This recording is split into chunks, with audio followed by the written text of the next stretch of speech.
Hello, ഞങ്ങളിപ്പോൾ ഉള്ളത് കൃഷ്ണഗിരിയിലാണ് കേട്ടോ. ഇന്നലെ രാത്രി ഞങ്ങൾ 10 o'clock ആയപ്പോൾ ഇവിടെ റീച്ചായി. നല്ല ബ്യൂട്ടിഫുൾ പ്ലേസ് ആണ് കൃഷ്ണഗിരി. ഇവിടെ എന്താണ് കാണാനായിട്ടുള്ളതെന്ന് വെച്ചാൽ KRP ഡാമാണ്. ഇതിലിൻ്റെ ഫ്രണ്ടാണ് ഇവിടുത്തെ AE, അസിസ്റ്റൻ്റ് എൻജിനീയർ. അപ്പോൾ നമുക്ക് ഇവിടെ വന്നു കഴിഞ്ഞാൽ ക്വാർട്ടേഴ്സൊക്കെ ഇവർ തന്നെ അറേഞ്ച് ചെയ്തു തരും. റൂമൊക്കെ നല്ല അടിപൊളിയാണ് കേട്ടോ. നല്ല സ്പേസ് ഉള്ള റൂമാണ്.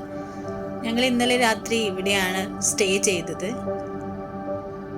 പിന്നെ ഞങ്ങൾ കുളിച്ച് റെഡിയായി വന്ന് ഡാമൊക്കെ കാണാനായിട്ട് പുറത്തിറങ്ങാമെന്ന് വിചാരിച്ചു. മുൻപും ഞങ്ങൾ ഇവിടെ വന്നിട്ടുണ്ട്. എന്നാലും വർഷത്തിലൊരിക്കൽ ഇവിടെ വരുമ്പോൾ കിട്ടുന്ന ഫീൽ അത് പറഞ്ഞറിയിക്കാൻ പറ്റാത്തത്ര മനോഹരമാണ്.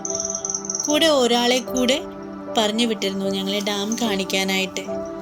പിന്നെ ഞങ്ങൾ ഡാമിൻ്റെ എൻട്രൻസ് എത്തി. ഇത് എൻട്രൻസ് ഗേറ്റ് ആണ്. ഒരാൾ വന്ന് ഗേറ്റൊക്കെ തുറന്നു തന്നു. നല്ല ഗ്രീനിഷ് ആണ്. എനിക്ക് ഏറ്റവും ഇഷ്ടം കുന്നും മലകളും പാറകളും ഒക്കെ തന്നെയാണ് കേട്ടോ. അത്ര ബ്യൂട്ടിഫുൾ ആണ് ഈ നേച്ചർ. ഇന്നലെ ഇവിടെ നല്ല മഴയുണ്ടായിരുന്നു. പാറക്കഷ്ണങ്ങൾ മേലേന്ന് താഴെ വീണിട്ടുണ്ട് കേട്ടോ. അങ്ങനെ ഡാമിൻ്റെ സ്പോട്ടിലെത്തി. അപ്പോൾ തന്നെ ഞങ്ങളെ വെൽക്കം ചെയ്യാനായിട്ട് 4-5 പട്ടിക്കുഞ്ഞുങ്ങൾ ഡാമിലെ പായൽ വെള്ളത്തിൽ മുങ്ങി വന്നതാണ് കേട്ടോ. അങ്ങനെ ഞങ്ങൾ ഉള്ളിലേക്ക് കയറുകയാണ്. ഈ ഭാഗത്തൊക്കെ പബ്ലിക്സിന് അലോഡ് ഇല്ല കേട്ടോ. നമുക്ക് അറിയുന്ന ആളുകളായതുകൊണ്ടാണ് ഇങ്ങോട്ട് വരാൻ പെർമിഷൻ കിട്ടിയത്. നല്ല കിടിലം ലാൻഡ്സ്കേപ്പ് ആണ് കേട്ടോ. ഇന്നലെ മഴ പെയ്തത് കൊണ്ടാണെന്നറിയില്ല, നല്ല തണുപ്പുണ്ട് കേട്ടോ. ഭംഗിയുള്ള നേച്ചറാണ് കേട്ടോ കാണാൻ. പറയാതിരിക്കാൻ വയ്യ, നല്ല ഭംഗിയുണ്ട്. ഡാമിലെ ഷട്ടറുകൾ 4 തുറന്നിട്ടുണ്ട്. വെള്ളം കൂടുതലുള്ളത് കൊണ്ടാണ് ഷട്ടറുകൾ ഓപ്പൺ ചെയ്ത് വിട്ടിരിക്കുന്നത്. ഇങ്ങനത്തെ പായൽ വെള്ളത്തിലാണ് പട്ടിക്കുഞ്ഞു മുങ്ങി വന്നത് കേട്ടോ. അതാണ് അവൻ്റെ കളർ അങ്ങനെ ഗ്രീനിഷ് ആയിട്ടുള്ളത്. ഡാമിലെ കാഴ്ചകൾ കണ്ട് കുറച്ചു നേരം അവിടെ തന്നെ നിന്നു.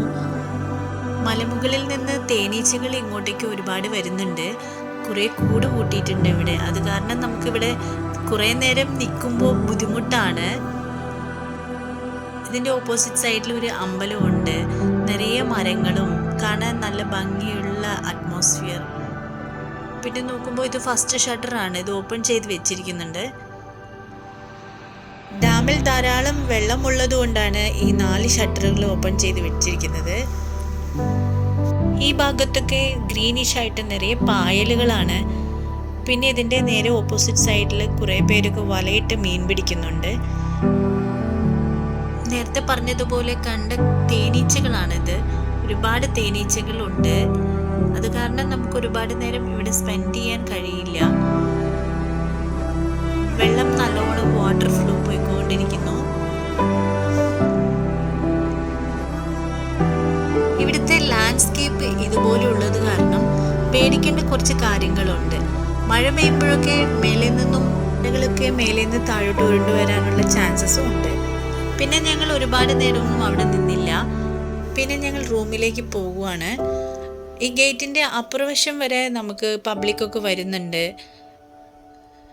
പിന്നെ ഞങ്ങൾ ലഗേജൊക്കെ എടുത്ത് ചെന്നൈയിലേക്ക് പോകാനുള്ള പ്ലാനാണ് നെക്സ്റ്റ്.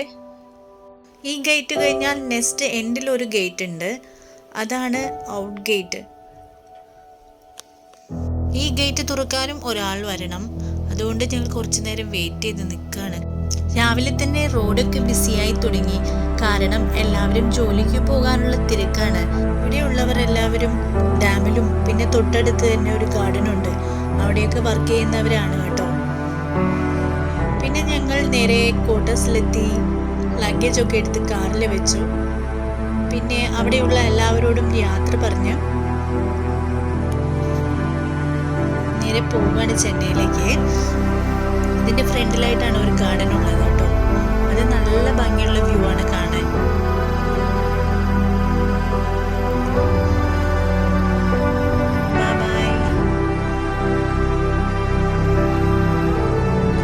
ഇങ്ങോട്ട് വരുമ്പോൾ കിട്ടുന്ന ഒരു സന്തോഷമുണ്ടല്ലോ, അത് പറഞ്ഞറിയിക്കാൻ പറ്റാത്തത്ര മനോഹരമാണ്.